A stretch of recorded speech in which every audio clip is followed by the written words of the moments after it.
My name is Tom Wickersham, and I'd like to thank you all for joining us tonight for Nigel Barker's Models of Influence and for supporting your local independent bookstore. Nigel Barker has been a fashion photographer for over 20 years, with his work appearing in countless publications. He was a judge on America's Next Top Model for 9 years, and is currently the host of Oxygen's The Face. I got to my hotel and I looked outside my hotel window actually, and I literally just saw a bank of snow and thought, oh, you know, there's no view. I don't know where I am exactly in Boston. Only to get into my car, drive around the bank and realize there wasn't, of course, another sort of street and the rest of the city on the other side of the bank that I had just not seen. So I appreciate you coming out tonight. I realize that, a lot of book signings have been cancelled over the past month. So I feel very privileged to be one of the 4 that has made it today. I'm here to talk about my latest book. Models of Influence was, 20-odd years in the making. I have been in the business for the better part of 25 years, but my story starts before then. So I grew up with a model in the house, as we like to say, and this is my mother. So this is my mother, age 16. Now, my mother is half Sri Lankan, half English, and in this day and age is, that's not a spectacular thing. That is something which is, not unusual. There are mixed children and mixed people all over the world. But in the 1950s, in the 1960s, it was more unusual, and it was, more difficult to make an impact at that particular time. Now, I'm talking about this story specifically about my mother because the whole book is about models of influence, about people who influence society and change people's perception of beauty. And I think about my mother and I think about what she went through. I realize that, although she's not in the book per se, she was in my mind, has been in my mind, and has been someone who I've looked up to, and she made a profound effect on me as a kid. And just to wrap her life story of her modeling career into sort of a nutshell, my grandmother was cast out of our family in Sri Lanka in the 40s because she married an Englishman. She had 2 children with my grandfather, one of which was my mother. My mother in 1960 entered the Miss Sri Lanka contest, a part of the Miss World contest, and back then those particular beauty pageants were huge. And she won. Now, only to have her title removed and taken away from her almost immediately when they discovered, of course, that she was half Sri Lankan. Heaven forbid that she be half and half. But back then you had to be 100%. So this sort of racism, snobbery goes both ways. It wasn't, you're black or you're white. It was you had to be 100% pure of one thing or the other, and who's to say what that is anyway, really? But we get that now. But these sort of conversations weren't as obvious and as sort of common sense as they are, today then, right? So my mother didn't give up, which is another resounding story of many of the women in the book. And she went on to model successfully, for various magazines in Sri Lanka, took the family with the money she made, and that's my aunt and my aunt and my grandmother. She took them to England, and with the idea of, again, having a better life, having more opportunity. There was a big Indian Sri Lankan community in India, in England, and but the reality is that she was still stereotyped. And, worked successfully, worked very well, but was always stereotyped as the Indian woman.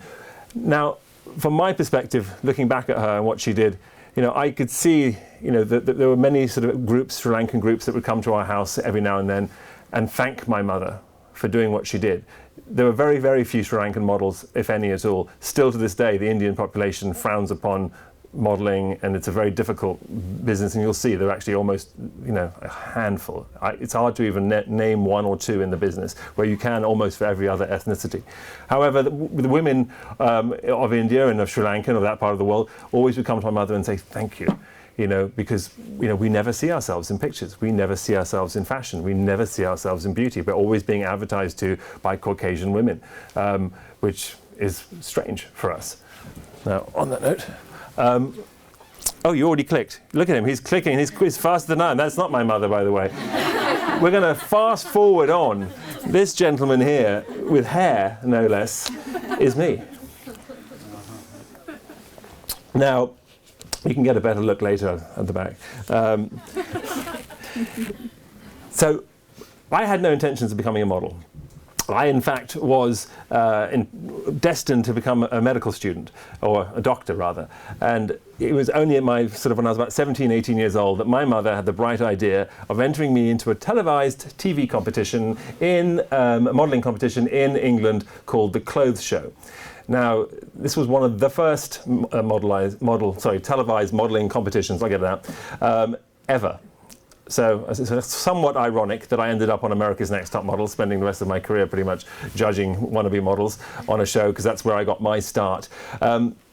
But it led me to a rather exciting career in modelling. Now, initially I was only going to take a year off, do a bit of modelling, go back to medical school.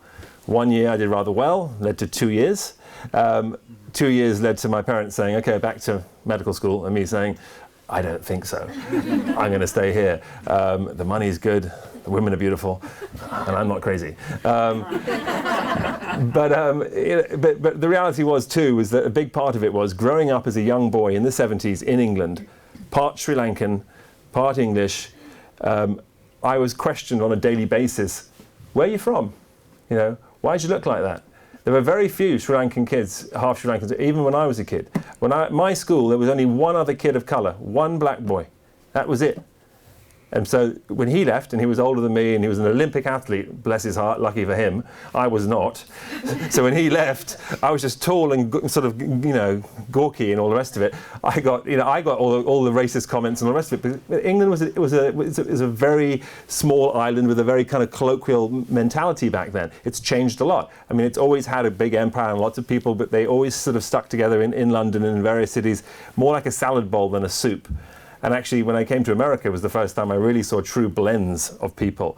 That is something that is a rare thing in the rest of Europe, and it's beginning to happen now in the past 15 years, but was not the case when I was a child. So the modelling industry was an area where, when I got into it, I met people who had a lot of talent, and were creative, and many of which were outcasts in their own societies or in their own countries or in their own towns. There's a lot of people from the gay community in modelling business. There are a lot of people who decide to do various elements of fashion that are considered to be, not proper jobs. Oh, you want to be a makeup artist? Oh, you want to be a hairstylist? Oh, that's not a real job. And people have heard that a lot in my business. They come into the modelling industry, they come into the fashion business, and they enjoy the creativity, they enjoy the teamwork, they enjoy the collaboration, and of course, the reality is it's a multi-billion-dollar business, doing business internationally. So it is actually a rather exciting career. Now this, of course, wasn't going to last forever for me. I was a boy of the late 80s, early 90s, and boom.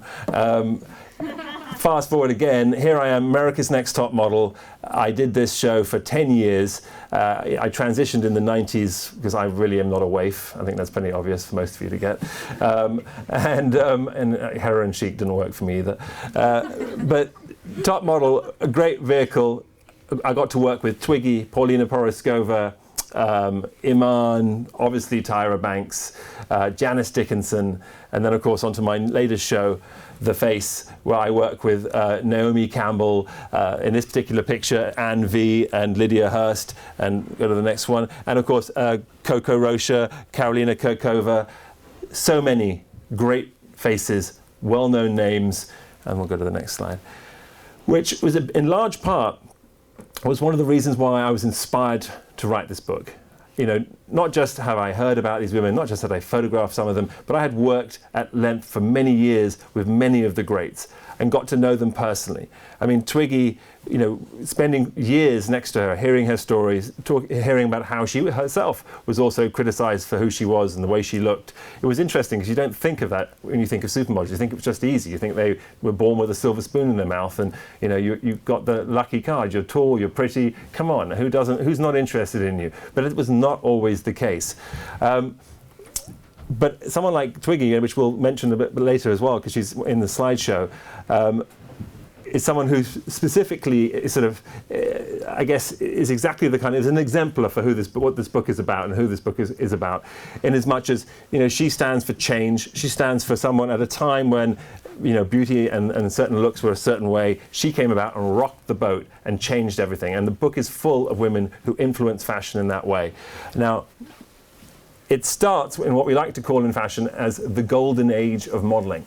Now this is right after sort of post-World War II, which is a natural time to start a book like this because really it was out of the ashes of the war that modern fashion and photography really rose, and rose like it had never been seen before.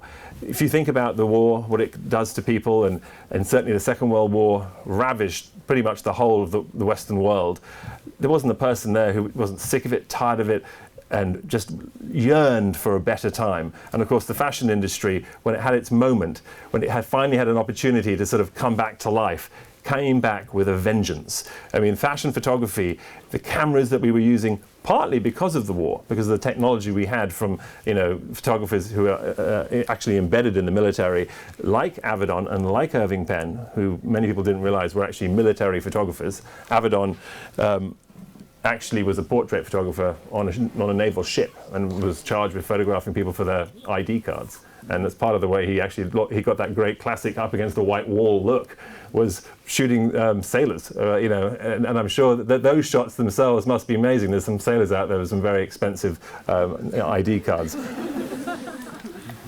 But, you know, this particular moment in time, we can go to the next slide, is very interesting, specifically because we did yearn for this opulence, for this sort of decadence, for everything we didn't have at that moment in time.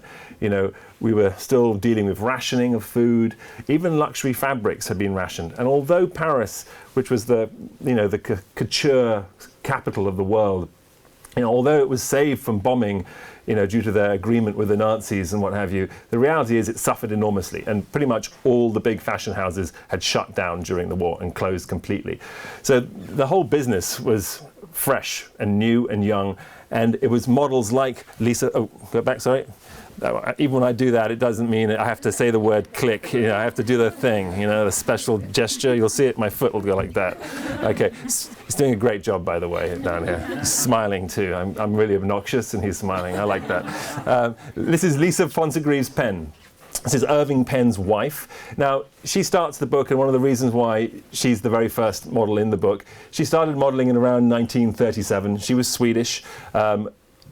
She was the model who, at the time, at this particular moment, where initially models used to only be on the covers of magazines as drawings, as illustrations in the 20s, 30s. She was the very first model to transition from both doing illustrations to also doing photographs on the covers of magazines. Now, she was also, at the time, one of the models, and one of the very few models who managed to work all aspects of the business. Now, that had never happened before, and this is one of the great reasons why fashion exploded and advertising industry exploded, is right at this particular time in the 1940s, 50s, because of models like Lisa Fontagreves Penn, who weren't just doing couture and fashion, but that same look and that same style was being applied to selling beer, to selling soap, to selling refrigerators, and they would use an extremely sort of couture, sophisticated woman to sell the most mundane of object. And the reason being is that at that time, because of rationing, because of all this war stuff,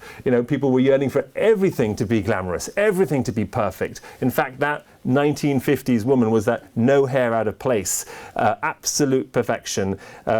You know, hourglass figures, the dresses which you see in the couture, and we'll go to the next shot, were these sort of pencil skirts, you know, relatively tight corsets in a lot of the dresses, and if they were big, they were sort of huge, with, you know, you could fit like 12 petticoats underneath them. And, you know, but that was it was all about being way over the top. And these photographs from the 50s, and this shot here of Devima, shot by Avedon, this is called Devima with elephants, is one of my favorite photographs ever, but that's nothing unusual because this happens to be probably the most famous fashion photograph of all time, and sells for hundreds of thousands of dollars, if not millions of dollars, for the limited number of prints that there are, and has, you know, hangs in many different museums all around the world.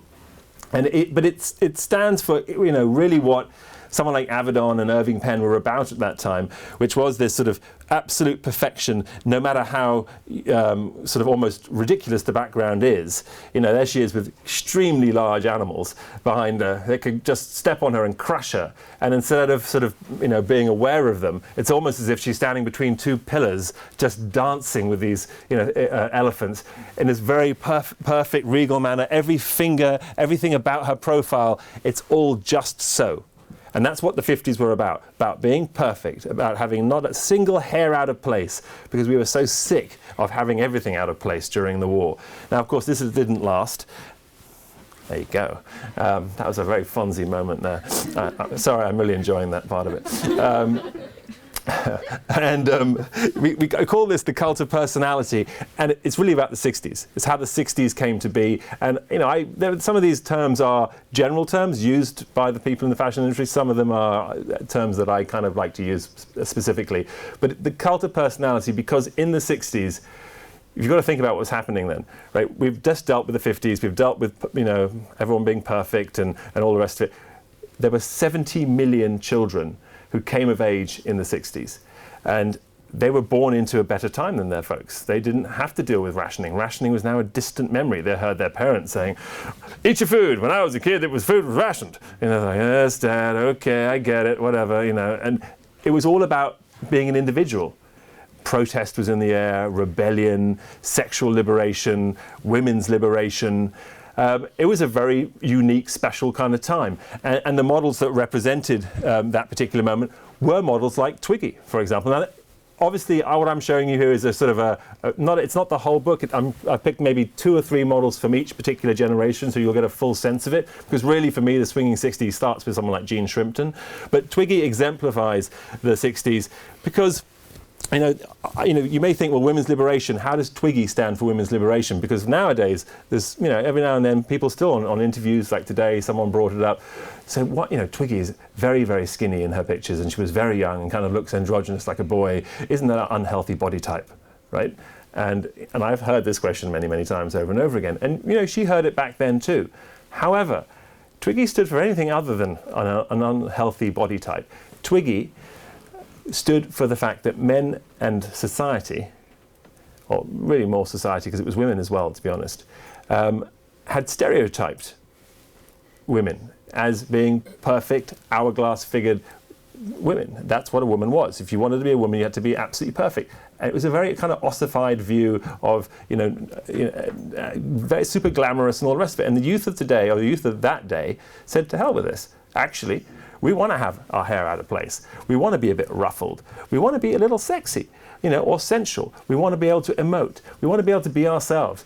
We want to be able to cut our hair. Things that we all take for granted right now. But when Twiggy cut her hair, that photograph went in the window of a hairdresser's salon. The editor of the Daily Express in London saw it in Carnaby Street, took that photograph, put it in the Daily Express, and called her the face of 66. It caused a complete uproar and outrage around the world, by the way. Twiggy became the single largest overnight success the fashion world has ever seen in the history of fashion. She only modeled for 2 years. That's it. Her entire career spanned 2 years. But people talk about her on a daily basis all the time. Now, she was super smart. She went straight into branding and branded everything from a book to she released a single, she had a doll, she had makeup.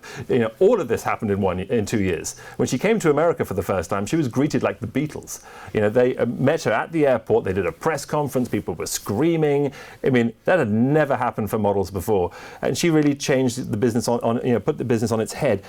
And to say something else just about Twiggy, because obviously I've worked with her for many years, the reason why I think that she was such a success, other than the fact that she is a great model, is the fact that she's a very gentle and luminous individual who, when you meet her, there's a sensitivity to her that you realize why people were just genuinely attracted to her. She was the real girl. She wasn't the posh girl and the aristocrat or the regal, perfect girl of the 50s. She was the girl next door.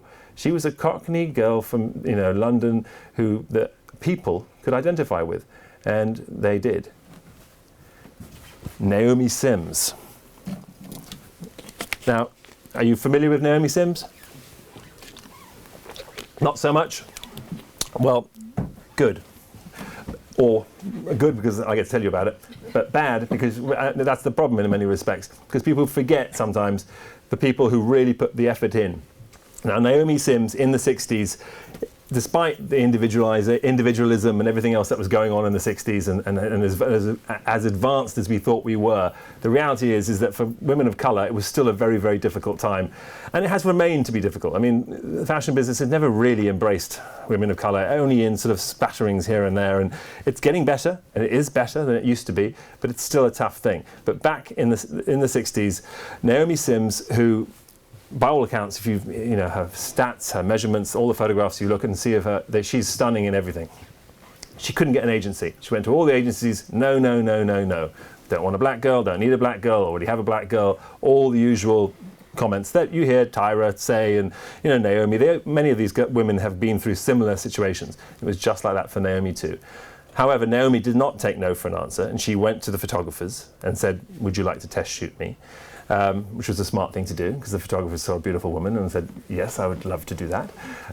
And one of those photographers managed to shoot her and get that photograph on the cover of the New York Times style section. Now, that was relatively pivotal at that time. She took that cover of the New York Times section and went to Wilhelmina, and the model agency at the time. She was one of the most successful models as well of that moment, and she started an agency. And she said to Wilhelmina, "Would you take me on?" And Wilhelmina said, "No." However, she said to Wilhelmina, "How about this? We'll think of a way around this. If you give me your list of contacts, I'll send out my tear sheet to everybody with, a sort of, if you're interested, please contact Wilhelmina attached." And Wilhelmina thought, well, nothing to lose, agreed to it.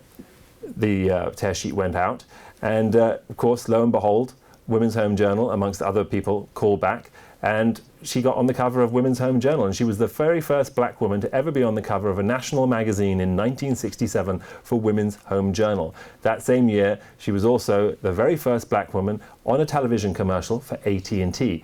Now, the shocking thing is it took till 1967 to get someone who was black on television or on a magazine, but you can see just how pivotal she was and how much she opened the door to so many people to then obviously perhaps potentially make more money or be more successful or be more famous, but she was the first, and she was a pioneer.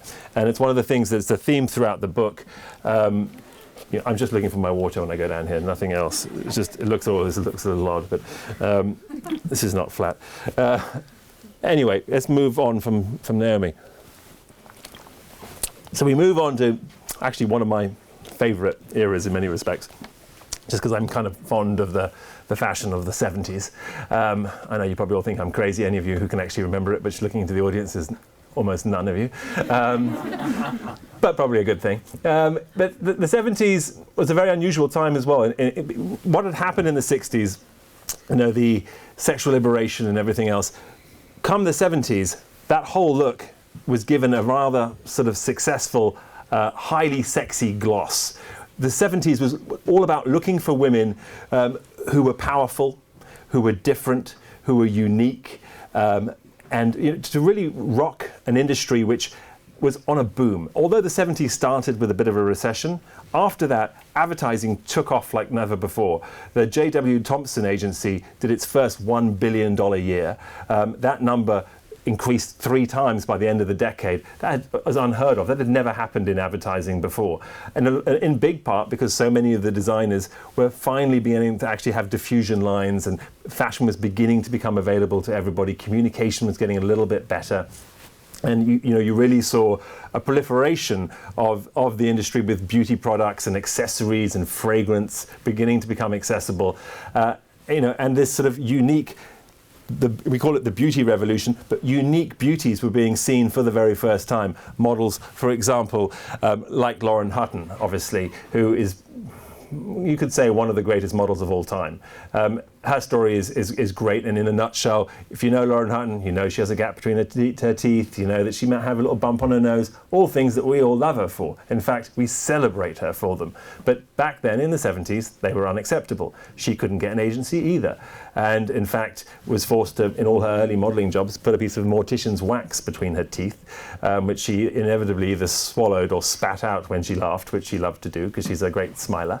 And with that bump in her nose, they told her to fix it, which she wouldn't do, However, as a fittings model, which back then meant, for example, you do a magazine editorial, you'd sit or you'd try the clothes on for the actual model that would then wear them in the pictures. So they would hire models just to try things on because it was cheaper to do that than to hire the actual model and waste that model's time. So she was one of those models, whatever that means. But she wasn't really seen, so she was just a fittings model. And Diana Vreeland, who at the time was the editor of Vogue, saw her as she wandered by and just looked at her, pretty much sitting down just about like that as well, how I imagine it in my mind at least. I'm sure it's probably not like that, but and said, "You have presence, young lady, and I want you to see somebody." And she was right. She did have presence, and she sent, Diana sent her to see Avedon, and of course, the rest is history, as they say. Avedon photographed her for Vogue. She went on to shoot the cover of Vogue 26 times, which is the highest number of Vogues in history. No one's ever done more than that of American Vogue. And of course, she's still modeling to this day, and she's in her 70s. So she's done so much for beauty and for people of all ages too, to realize that one can still model and still be beautiful. And of course, we all, in theory, we all know that you can still be beautiful. But sometimes it takes people to actually stand up and say, no, I'm going to do this, and I'm going to be seen with or without retouching. And there's no doubt an element of retouching has lengthened models' careers today. And I think that's the good side of things, because there's an element where we do need to see people not just of color and ethnicity and of size, but of age in our advertising. But it takes people like herself to be willing to do it, and to be willing to be put out there and be willing to be criticized. Iman. Now, Iman, also from this particular age and era, at a time when people had not seen models who were from Somalia ever before. We had a certain stereotype of what a black woman should look like. Iman came and totally rocked that boat at the time, discovered in Africa, in Mogadishu, by a photographer called Peter Beard, well known for his safari photography and his fashion photography, and he often put the two together and created very unusual and striking images. He saw Iman walking down the street, approached her and said, "Would you like to be a model?" She looked at him and said, "You're a dodgy fellow." And said, and was very smart actually, and sort of said, "You know what, only if you pay me." And he said, "Okay, name your price." And she said, "Well, you're going to pay for 1 year's tuition of university," which was pretty stiff, but he agreed. And she was very smart, and he shot hundreds of photographs of her at this particular shoot that they did, these shoots that they must have done over the following weeks. He tried to convince her to come to America, but she sort of said no. He went back to the US and published these pictures and did a huge exhibition, and a sort of an origin story of Iman sort of grew, and it was really, to say, it was a lot of BS, to be honest with you. They said that she was a tribal princess. She spoke no English. She was found in the bush, and you could almost imagine this sort of unusual African princess that they found, and and he had discovered her and what have you. Finally, thank goodness, she came from Mogadishu to the United States. Was picked up and signed immediately, and her very first job was for Vogue. And luckily for all of us, she didn't, although she was very insulted by the origin stories, which were absolutely crass. And just to give you a little background, she actually went to a private school in Mogadishu. Her mother was a gynecologist and her father was a diplomat, and she speaks 5 languages, and she did then, right? So far from being sort of the tribal princess and didn't speak any English. But unfortunately, fashion, like us all, we all like a mystery story, and we like discovering people, and and it speaks to the underlying issues that we had with race at the time as well, in many respects. But she fought through it and became hugely successful, worked and modeled for everybody, was Halston's muse, worked with Calvin Klein, Terry Mugler, you name it, everyone loved her. Yves Saint Laurent even created his own collection just around her called the African Queen, but no one's ever had a collection designed by Yves Saint Laurent before or after, right? She's the only one. So Iman, my hat goes off to you. Of course, she then went off to do makeup and now has a $25 million a year business in makeup.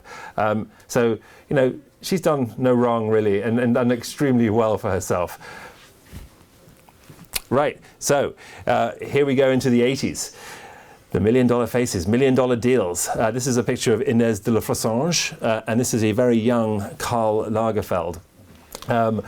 Who actually looks somewhat similar to that now. He did change quite a lot at one point, but you've got to love Karl. And of course, this is a great shot of him with Inez. Inez epitomized, the that French woman, that sort of gamine, slightly boyish woman that the French have always loved, and she ended up becoming the pretty much the poster girl for Paris at the time, becoming its sort of almost unofficial ambassador, partly because of Karl Lagerfeld, who signed her to the very first $1 million deal ever for Chanel.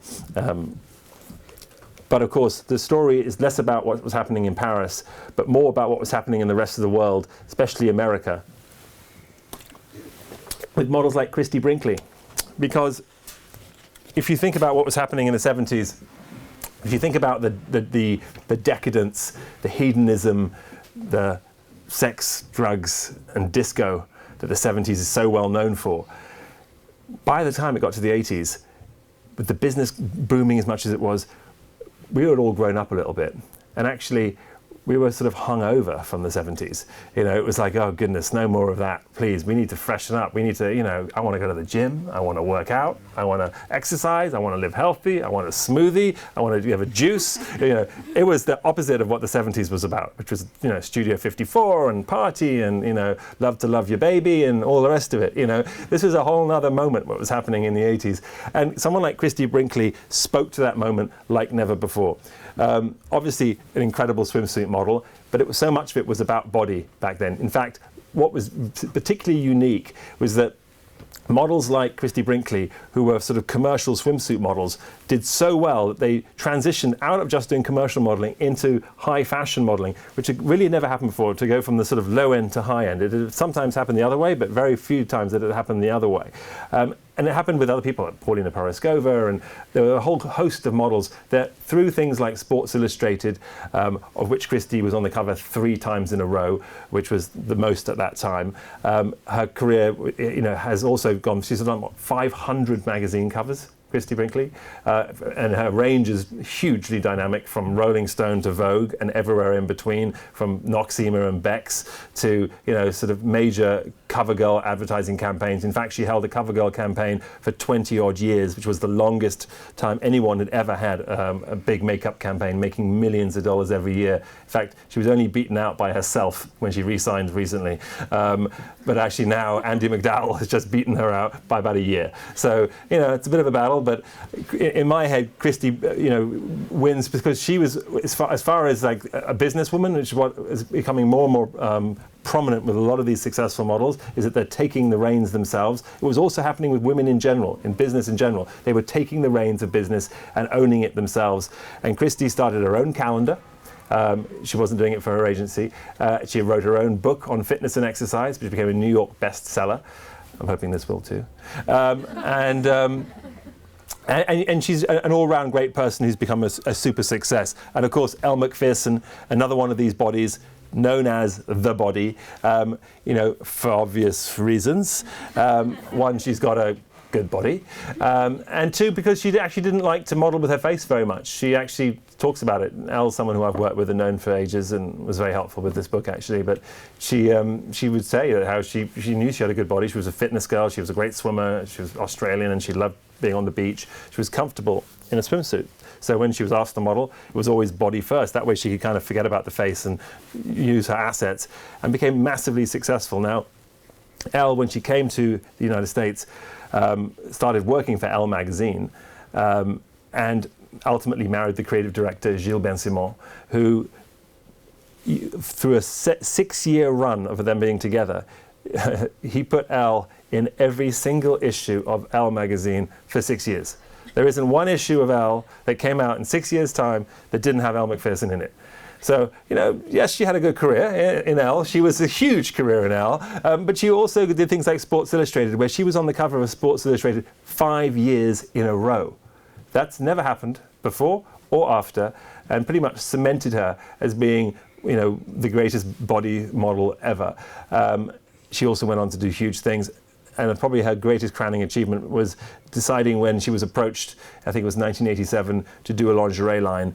And she turned around and said, you know what, how about this? We do a license deal. Now that doesn't sound too groundbreaking now, because models do license deals all the time, but she was the first. And she started Elle Macpherson Intimates, which is now a $65 million a year business. And Elle is laughing all the way to the bank. She's probably the most bankable model, or one of them anyway, of all times. my era, the era I started in. Of course, it's called the Supermodels. And these three ladies here, Linda Evangelista, Naomi Campbell, Christy Turlington, otherwise known in this particular moment as the Trinity, are pretty much the most successful trio ever in fashion. Pretty much the three of the most successful models ever. And really stand for what was happening in fashion at that moment. It was a very intoxicating time. If you think about, I was talking about how those diffusion lines were beginning to sort of take shape in the early 80s and the end of the 70s. By this point, really, all these designers had fragrance, had their own cosmetics, they had accessories. It was fast fashion. All that high fashion was now all the way through it. And the new rich, the nouveau riche, wanted in on every level, and they could afford to do so. They were high street brands were being developed that didn't exist before. Everyone could get in. And what was happening is our interest in fashion, our interest in modeling, our interest in glamour just skyrocketed. And our magazines started putting people like Christy, Naomi, Linda, not just on the cover, but writing their names on the cover and making them into personalities. We blew them up. They literally became bigger than the clients, than the magazines themselves, and hence wouldn't get out of bed for less than $10,000 a day. We've all heard the stories. It was this particular intoxicating moment that we couldn't get enough of. And it's partly this moment in time is the reason why now celebrities and actresses became on the cover, because we all kind of couldn't deal with it after a while and we're looking for some realness. But, Christy Turlington, who is a close friend of mine and who I actually think you could say is the greatest model ever, and partly because of timing, but partly also because she's got an incredible work ethic. But she has that look which is part ethnic. You can't tell where she is. You can't. It's hard to place her. But she appeals to everyone. She has like a universal appeal. Has been on the cover of thousands of magazines and worked for just about everybody and anybody there is. I mean, her career is extraordinary, and of course still modeling to this day extremely successfully.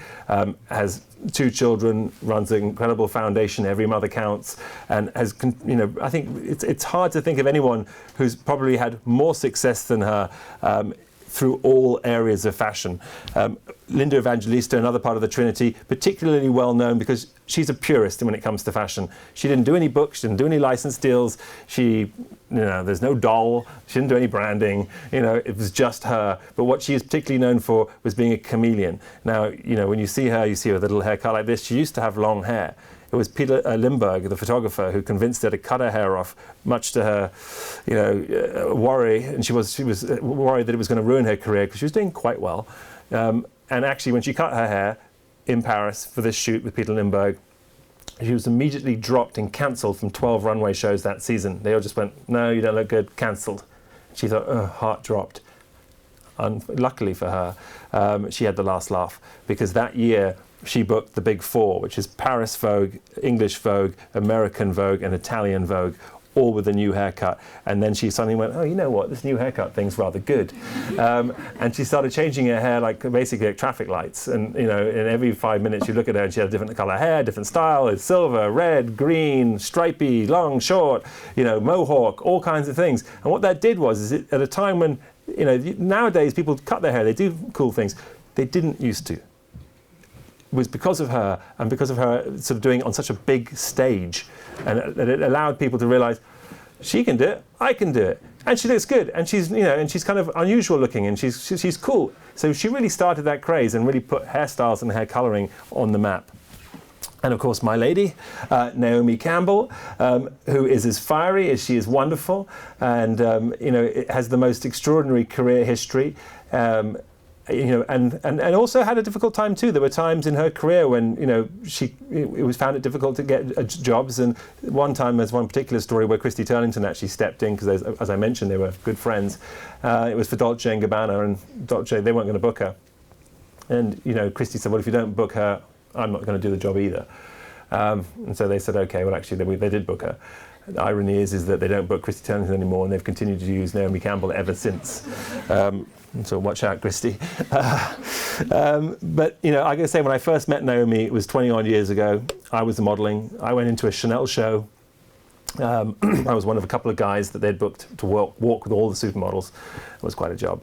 But I remember you walk into a room, there were all the supermodels, you don't know, what you're looking at. It's like that Forrest Gump moment, life's like a box of chocolates or something. You never know what you're going to get. And then it opened up and there was Naomi and she walked. And if you've never seen anything quite like it in your life, I mean, everyone stopped, their mouths open. She's not the most shapely, she's not the tallest.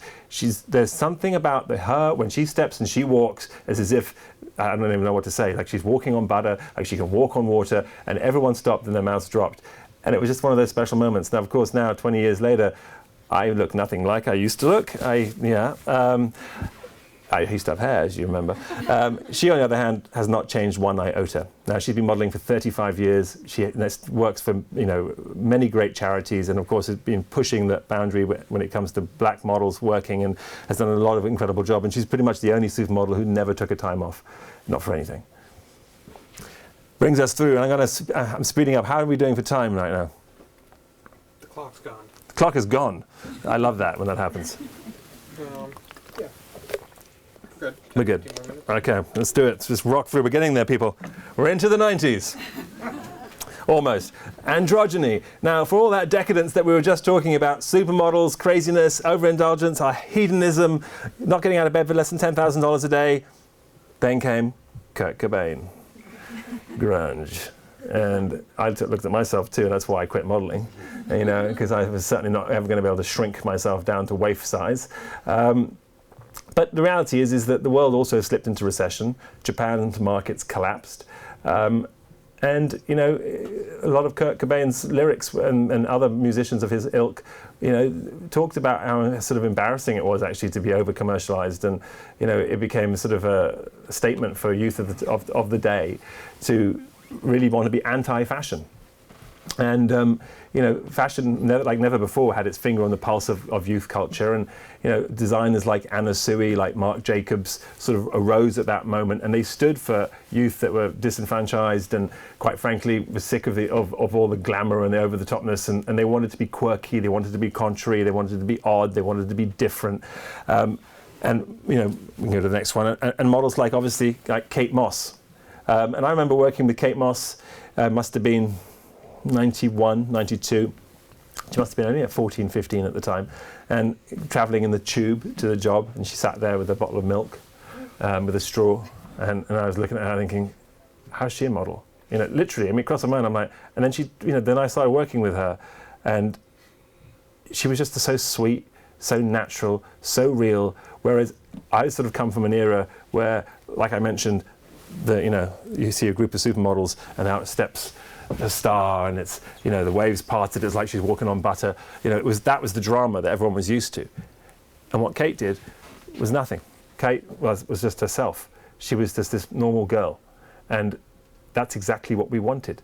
And one of the interesting things about fashion is that oftentimes these girls come around and you're like, well, why her? And there was an uproar when Calvin Klein booked her to do the Obsession campaign, and she was half naked, if not naked, looking skinny on sort of rumpled up, broken furniture and things like that.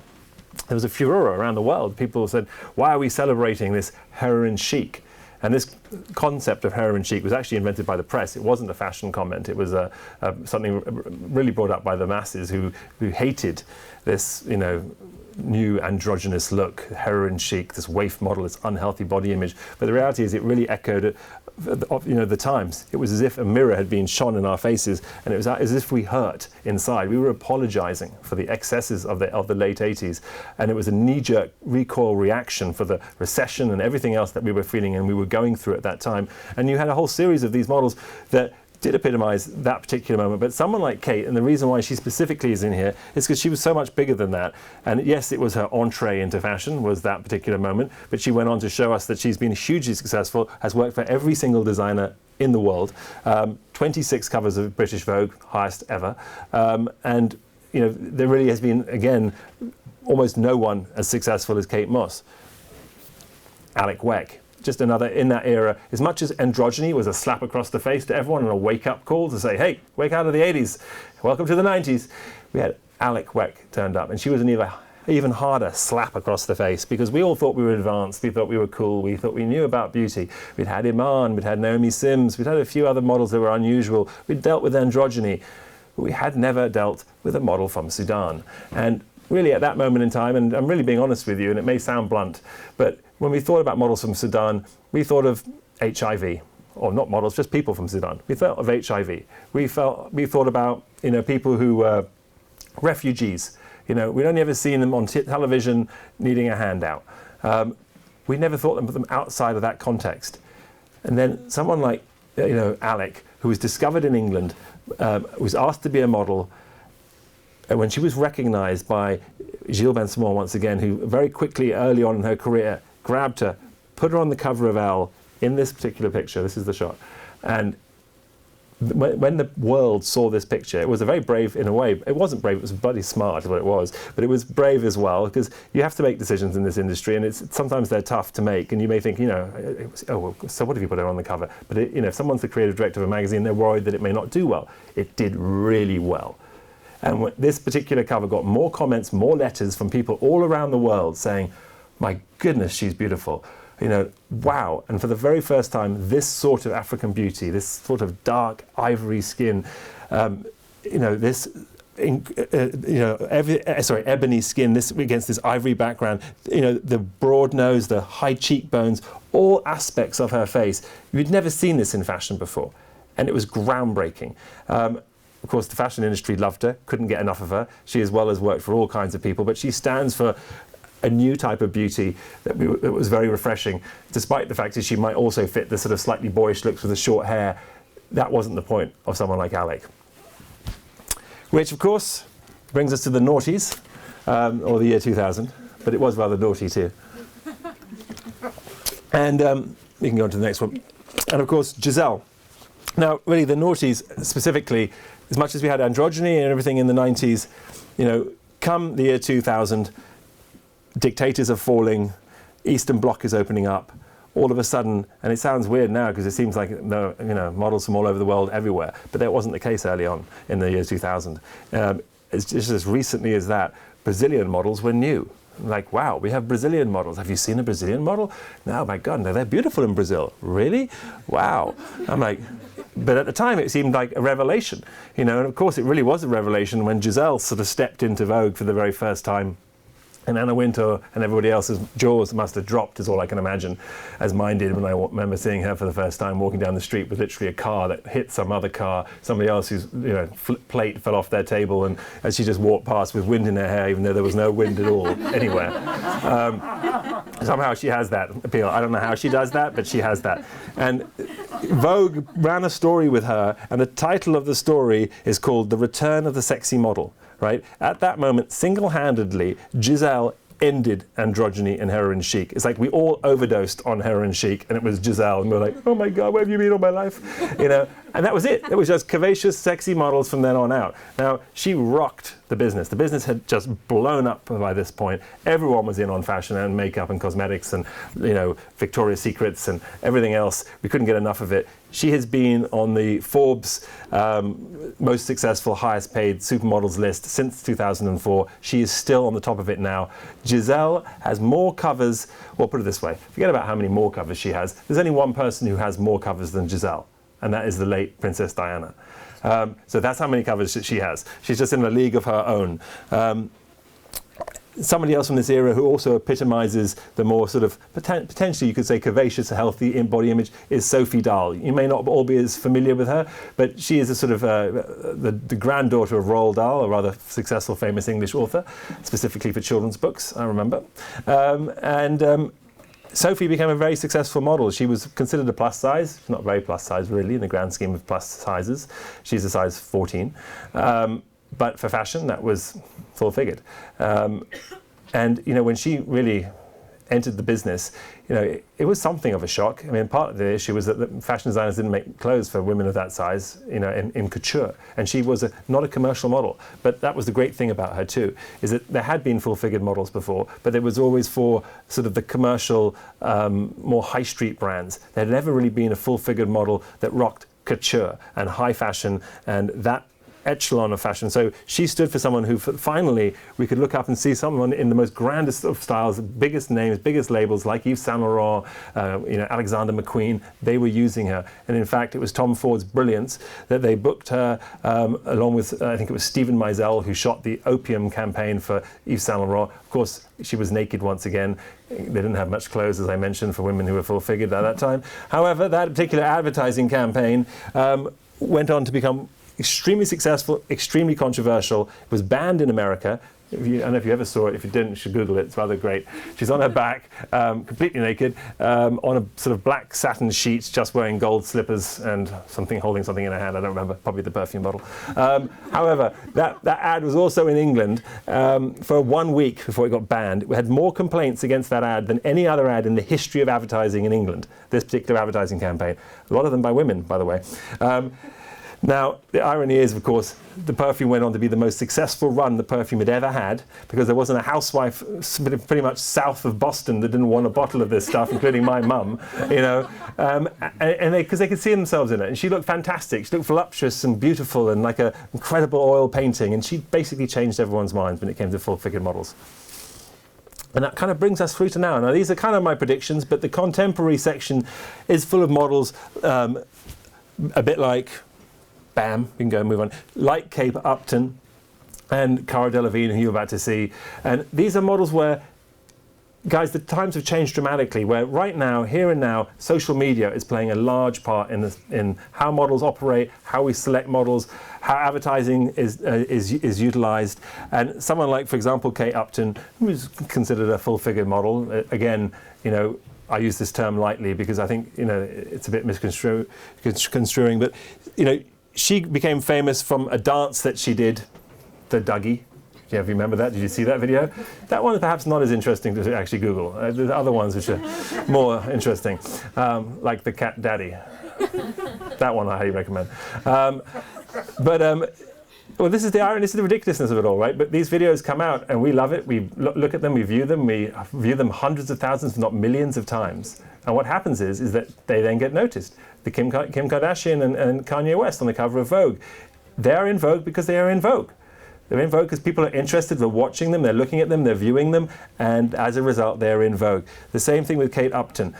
Vanity Fair, Sports Illustrated, the people have spoken. Now, like never before, the people are deciding and helping people, the designers and the magazine editors, to pick models. We are looking at who's available, and we're liking people, we're loving them. So if we want full-figured models, we want models of ethnicity, we want short, tall, old, all the rest of it, it's kind of up to us for the first time ever.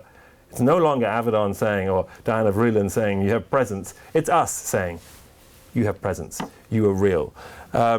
And models like Cara Delevingne, 15 million followers on Instagram. Yes, she comes from English aristocracy, and we love to see their lives play out. But social media and her being herself and the rawness and the authenticity of a girl like this is something you can't get away from. And advertisers, not just can they see that she comes with a built-in audience of millions, but they can shoot the ads on her and then run the ads on her social media, kind of like they did with Justin Bieber in the recent Calvin Klein ads. And despite the scandal that was around that particular advertising campaign. But anyway, you can then tell which is the most successful advertising campaign and then run that one in the media. Right? So a lot of the sort of pressure is taken off the advertiser because they know which one's going to run and be the most successful. So the business has changed. Will she become a world-class supermodel like Lauren Hutton, Kate Moss, Chrissy Turlington? It's hard to say. I think she might. But I guess it's up to us. Ladies and gentlemen, this is Models of Influence. Thank you. Yes. Actually, the cover. Why did you choose that photo for the cover? It was the one photograph with the highest number of supermodels on the page. Otherwise, I was going to make one person really happy and a lot of people insulted. Why wasn't I on the cover? This one picture, thank you, Lindbergh, it's also one of the classics. I mean, this particular moment, shot in Dumbo, I think it has, 7 or 8 girls on the cover. It's a classic shot. It had never been on the cover of a book before. And one of the things I loved about this whole project was actually working with loads of great photographers. There's shots in here by Irving Penn, Avedon. Some of the interviews I've done, people have said, oh my goodness, and you shot all these pictures? And I'm like, I know a lot of great plastic surgeons, but I have not been around since the 1940s. Yeah. But yeah. So that was why it was a great shot of that moment. Never been used before on the cover of a book, and I've always loved it. I've always loved this particular series. Yeah. Hi, Nigel. Hi. You just mentioned, I wanted to talk about a quick point that you mentioned with Kara and social media. Does it affect their contracts? Yes, it does. Like, It does affect their contracts. In fact, because obviously they know they're being utilized oh yeah, absolutely. for that avenue as well. It's now just a standard procedure where there'll be X number of tweets, X number of Facebook mentions or whatever, and Instagram posts, and built in to the actual thing, and they'll tags will be in there. All that kind of stuff is built into the actual process, and yeah, it's part and parcel. In fact, there are agencies now, model agencies, that have divisions specifically just around social media. So in order to enter that division of the agency, you have to have a social media number higher than whatever it might be, a couple of 100,000. So those girls are represented specifically on their social media numbers. So if their numbers drop down, they're out. If they go up, you can get in. And I've sent girls to the agencies only because I've discovered them. Like, I discovered a girl in Australia, middle of nowhere. People loved her on social media. She had 600,000 followers. She came to England. She came to America, and I met with her. I was interested in following her. My wife is a yogi, and they had some sort of synergy and some chat on social media. And that's one of the great things about social media. You can contact people, and they get back to you. My God, communication at its greatest. And so then I introduced her to someone. She got picked up. She got an agency, and it was one of those amazing things where the numbers are there, so they know that there's a built-in audience. They know they can get to people, and of course, people react on social media. So you've really got really great numbers and proof of how your advertising is working. Anyone else? Sure. Do you have any trouble getting permission for certain photographs? I mean, not so much trouble, but it was a big task going through all the pictures and working with everybody, and certain people were obviously extremely helpful and easy to work with, and other people were harder to track down. I mean, luckily this is a book which is a tribute to everybody in there. It's a complimentary book, so I got a few people of why isn't so and so in it. So some of the agents I'd work with, they'd be like, yeah, you can, but I want you to put this other model in there too. She needs to be in there. And ultimately, I could have probably done a book with 100 models, but I was trying to be as specific as possible. And the 50 is a bit arbitrary. I understand, but the 53 models of influence didn't have the same ring to it. So, just being honest. Sure. So as you go through the times of the models changing, how do you think that fashion photographers kind of factor into that, like influencing how they go from one era to the next? Well, being partial to fashion photographers, I'd like to think they're extremely important. In fact, the whole industry hinges around our every moment. No, I mean, the reality is, no, it does. I mean, it's a collaboration. I mean, it's always a collaboration. But whereas photographers often get the celebrity in the name because they're around for a long time, like Avedon starts in the book as the first photographer. He's still shooting all the way up until the last moment, right? And shot through to his 80s, before he died. Herb Ritz, so many of the greats, Irving Penn, have these huge, long careers, and so are known for their work. But the models oftentimes are not, or are forgotten, or go by the wayside, or are criticized for being beautiful, or for being too skinny, or for being too this, or for being too that. And so hence one of the reasons why I wanted to write a book that really kind of said, well, wait a second, yeah, they might be skinny, or yeah, they might be different than you, and we may be jealous, we may have our other issues, but that's not the full story. Let's actually look at what they've done and how they've done it, and how responsible they were at shaping it, not just standing there and looking like it. But these are girls. Every woman in this book helped shape an element of the industry, whether it be fashion or beauty. I saw there was someone else with a hand up there. I was just curious to know kind of how long it took you to hold the book together. Probably, I say, realistically 2 years, but it's 20 years in the making. So, or longer. I don't know. It goes on, and I guess my interest in it and my passion is there from a long time. Oh, okay. I'll take one more. Just wondering, did your photography start with fashion, or did it start from something else? I'll give you two quick answers. One, I started shooting when I was 14 at school. My biology teacher taught me how to print black and white. I loved it. Never thought of it as a profession. Again, it wasn't. When I was a kid, photography was not a university degree as it is today.